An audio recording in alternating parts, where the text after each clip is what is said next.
ঈদ তো গেল সেই কবে, এখন আসলাম আপনাদের মাঝে ঈদের দিনের ব্লগ নিয়ে। এখন বলতে পারেন এতদিন কই ছিলাম, কি করব বলেন তো, সবার সাথে এত সুন্দর সময় স্পেন্ড করেছি, ভিডিও এডিট করে যে ভয়েস ওভার দিব তা আর সময় হয়ে ওঠে নাই। চাঁদ রাতের ভিডিওতে তো আপনারা দেখেছিনি কত ব্যস্ত ছিলাম আমি। সব কাজ শেষ করে আমার ঘুমাতে সময় লেগেছিল রাত 4টা। ঘুম থেকে উঠে গিয়েছি কিন্তু সকাল 7টার দিকেই, উঠেই কাজে লেগে পড়লাম।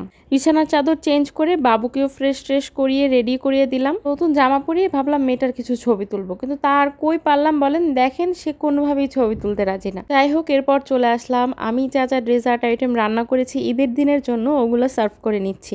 পুডিং, নবাবী সেমাই আর বানিয়েছি ফিরনি। প্রতিটা খাবারই নাকি অনেক মজা হয়েছে, যারা খেয়েছে তারাই বলেছে। ছোটবেলার ঈদ আর এখনকার ঈদ কি পার্থক্য জানেন?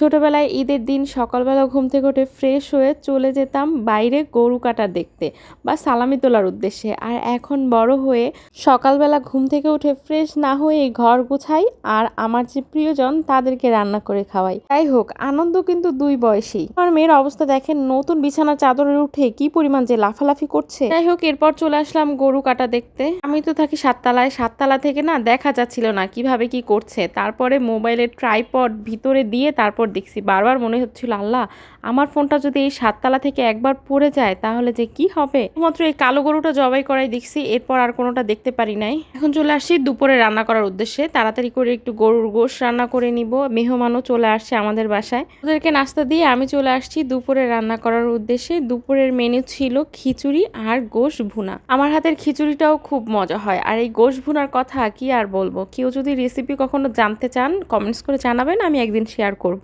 দিন সারাদিন অনেক ব্যস্ত ছিলাম। সব কাজ শেষে এই যে সন্ধ্যার পরে আমি গোসল সেরে নিলাম। মানে প্রথমবার ঈদের দিন আমি এই সন্ধ্যার দিকে গোসল করছি। এছাড়া সব সময় আমি সকালবেলা ফ্রেশ হয়ে রেডি হয়ে থাকতাম, বাইরে ঘুরতে যেতাম। এবার আর তা করতে পারিনি, এবার ছিলাম অনেক ব্যস্ত। দিকে আমার মেয়ের যন্ত্রণায় ঠিকঠাকভাবে একটু ভিডিও শুট করতে পারছিলাম না। সে বারবার সামনে এসে ডিস্টার্ব করছিল। ওর ক্যামেরা বন্ধ করে একবার চলে আসলাম রেডি হয়ে আপনাদের সামনে। এই যে রেডি হওয়ার পর আমাকে কেমন লাগছে। মাঝে মাঝে চিন্তা করি এত এনার্জি আমার মধ্যে কই থেকে যে আসে। সারাদিন যে কত পরিমাণ ব্যস্ত ছিলাম, কত কাজ করছি, তারপরে এখন আবার রেডি হয়েও বের হয়ে যাব ঘুরতে। কথাই কিন্তু আছে, যে রাধে সে কিন্তু চুলও বাঁধে। আমরা মেয়েরা কিন্তু সবকিছুই পারি। সারাদিন কাজ টাজের ফাঁকে মেয়ের সাথে আমার একটা ছবিও নেওয়া হয় না। এই মেয়েরে বারবার ডাকছি একটু আসো আসো, তোমার সাথে একটু ছবি তুলে নিব, কিন্তু আমার মেয়ের কাণ্ডটা দেখেন, সে আমার সাথে ছবি তুলবে না। আর ছবি নষ্ট করার জন্য কত শত যে বুদ্ধি মাথায় আটে। ভিডিওটি ভালো লাগলে প্লিজ একটি লাইক দিবেন এবং কমেন্টস করে আপনাদের মতামত জানাবেন। আপনাদের সবগুলো কমেন্টস কিন্তু আমি পড়ি। ঈদের দিনের ভিডিও এতটুকু পর্যন্তই থাক, এরপর চলে আসবো ঈদের দ্বিতীয় দিনের ভিডিও নিয়ে।